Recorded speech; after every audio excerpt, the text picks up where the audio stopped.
Hello， 大家好，我是来自台湾的作曲家许玉珍。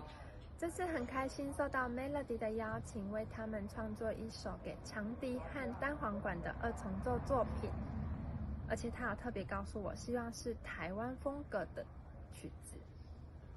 那这个作品呢，我思考了很久，最后决定以音乐来描述台湾的水果，并且用一句台语的谚语“吃水果拜树头”，吃水果拜树头为核心。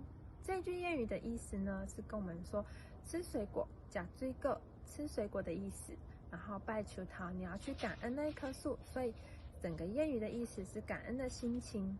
那这个作品呢，包含6个小曲子组成的主曲。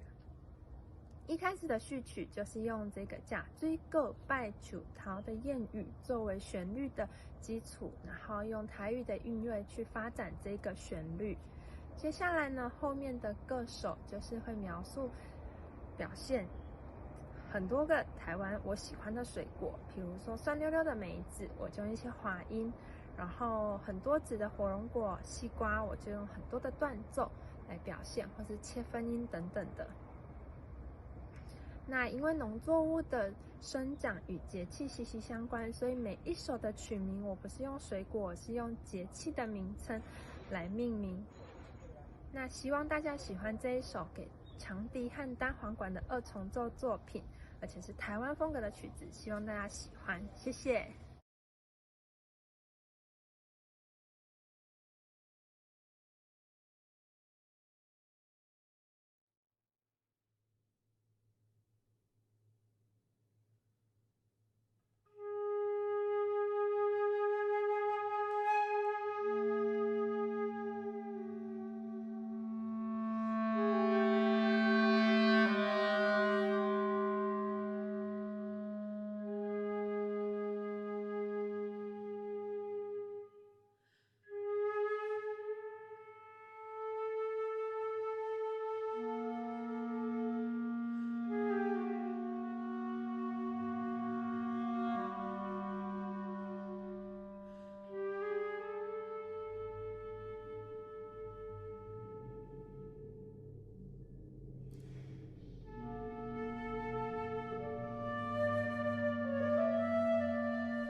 Good afternoon, good morning, good evening, wherever this video finds you.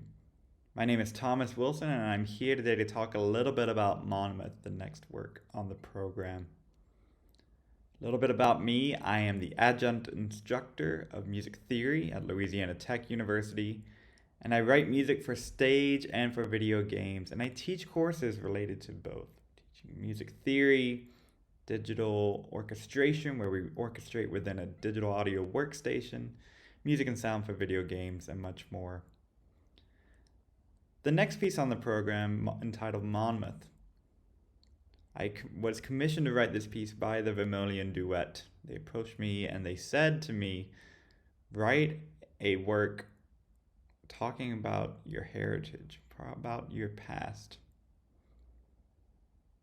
And this was very difficult for me. I struggled really hard deciding what exactly I would write about. And I settled on the topic of Monmouth. You see, Monmouth was the largest steamboat accident ever recorded, where hundreds of people lost their lives. And although this event was tragic, the events surrounding it were more so. You see, Monmouth was traveling up the Mississippi River, where it had its crash just outside of Baton Rouge, Louisiana, where it was carrying thousands of Creek Indians from Alabama to the Oklahoma plains during the Trail of Tears. The crew picked up thousands of native people from New Orleans. Kegs and barrels of liquor, alcohol, other fine beverages, and began drinking as they went up through the night. You see, outside of Baton Rouge, just north of Baton Rouge, there's a bend in the river that all boats knew how to navigate. But this boat, this crew carrying thousands of people did not follow the navigation and so collided with another ship. The New York Times reported hundreds dead. Local news rounded that number down, and thousands went missing. Whether or not they perished or were able to escape is left unknown and will forever be unknown. But these drunk crewmates running across the little boat caused the loss of so many unnecessary lives, just like the events surrounding it did. Growing up, my mom always told me that her mom, my grandmother, was Creek Indian. And while my grandmother was growing up, there was no official recognized tribe in the state of Alabama. But by the time that I turned 17 or 18, my mom became a full member of the Porch Band of Creek Indians, the only federally recognized tribe in Alabama. And these Creek Indians were the ones loaded onto the boats, New Orleans, sent up the river.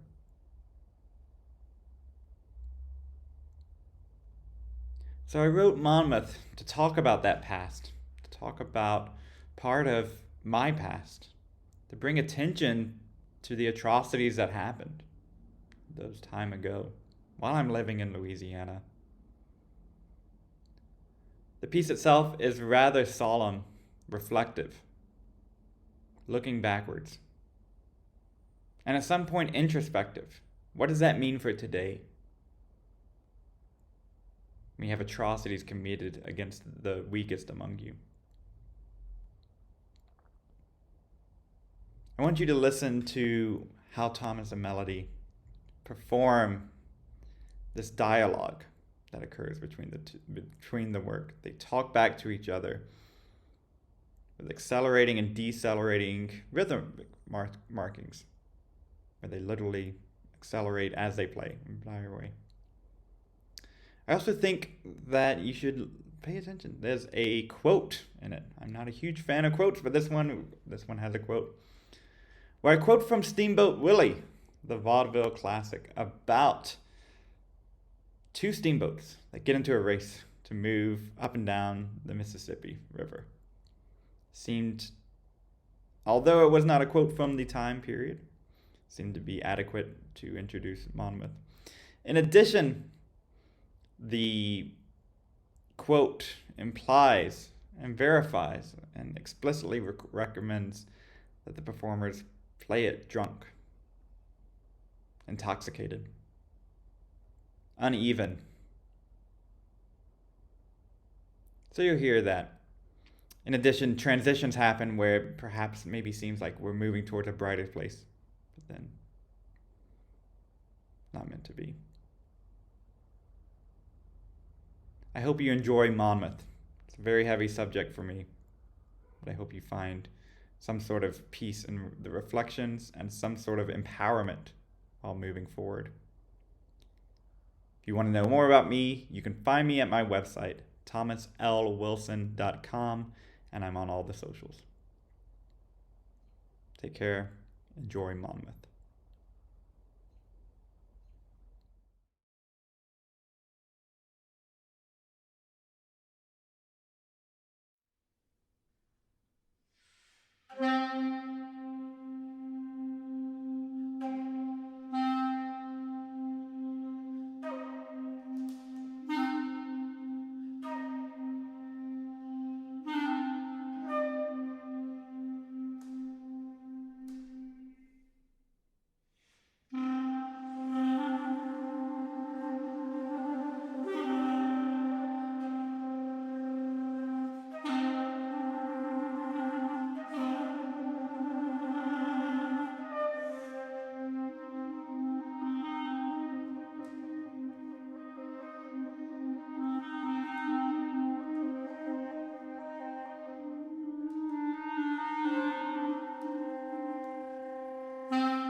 This is gonna be the last piece on our recital here, full of pieces that Vermilion Duet has commissioned, and we have here our dear mentor, Amara Gibson.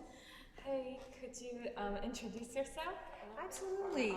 I'm Mara Gibson. I'm Associate Professor of Composition at LSU, and I had the privilege of working with both Thomas and Melody in the CNME over the years, and Thomas was also my composition student, receiving a minor in composition last year. Yes. Thomas is an excellent composer. So.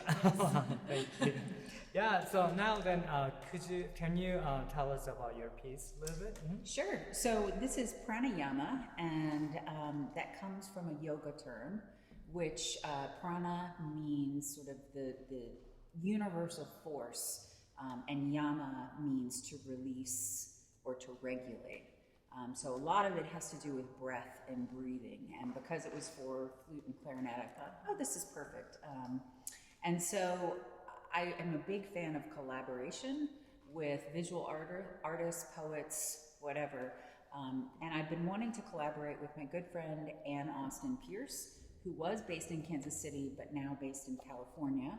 And so she and I decided we were going to do a sort of artistic exchange. So I selected one of her paintings. The painting is titled Ringing Lung, and I actually didn't know that title when I first first selected the piece, which is interesting because it became very much about lungs. And then she's in the process now of writing or painting something in response to this based on the piece I wrote, the music piece. Wow. And then the third part of the collaboration will be, we're going to do something together. I'm not sure what it will be. But this is just the first of 3 parts. Oh wow, that's so amazing. Cool. Yeah, so we had a really good chance to like explore our breathing, and then like to bring the colors into our music. So then could you tell us about the experience, collaboration between like performers and then like painter, and Yeah, absolutely. Well, I mean, Anne and I didn't talk a lot about this piece because I just wrote. Yeah. And the idea was that I just interpreted. I didn't, like I said, know the name of the painting. It just spoke lungs to me, and the colors and the vibrancy spoke these lyrical lines that emerge as the piece progresses. And one of the things I was really interested in exploring was the acoustical sort of conundrum between the registration of the clarinet and flute. And so sometimes they swap, and it's almost like a trick. Mm-hmm. And so that to me was really interesting. In terms of collaborating with the performers, it's always been a huge part of my process. For example, we met maybe a month into me writing the piece and looked at some things, talked about some things that would work, that maybe wouldn't work. You offered some great suggestions in terms of the lion's breath section. And, of course, always there's just logistics in terms of this works better in this register. And so, many times I thought, you both had to be low to be effective, but I found actually sometimes by placing you higher, it became more effective. And so those were the things that were really, really helpful in terms of working with you all on. Yeah. So thank you for addressing the challenges in writing flute and clarinet. Yeah. So then what is your next project? That's a great question. So I have to tell you, this project really, I struggled because it was right after my bassoon concerto. Oh, and that wow. was a 2-year project. Must be, And I was like, oh my God, I'm never going to write music again. And then this came. And so I'm just really grateful. And I've actually, since school has been let out, I've completed 3 other short pieces for piano. So I don't know, you guys opened the floodgates again. So I just completed a piece for prepared piano for Amy Williams based on the Cage preparations. I called it Interlude Influenza because I had the flu. And then I just completed another piece that's inspired by Stravinsky and Kurtag to be played at the Stravinsky Festival for 4 hands. Yeah. and then I'm working on a solo violin piece for a Colorado-based violinist who wants to feature Southern female composers. And I'd like to take some Appalachia tunes because I'm from Virginia, which kind of leads into a project that I'd like to be working towards in the next 5 years, which is actually an opera using an Appalachian novel. So we'll see where that goes. But in the short term, in between that, I'd like to do a Pierrot piece for the New Music Ensemble. And, you know, I have lots of little things that are always creeping up.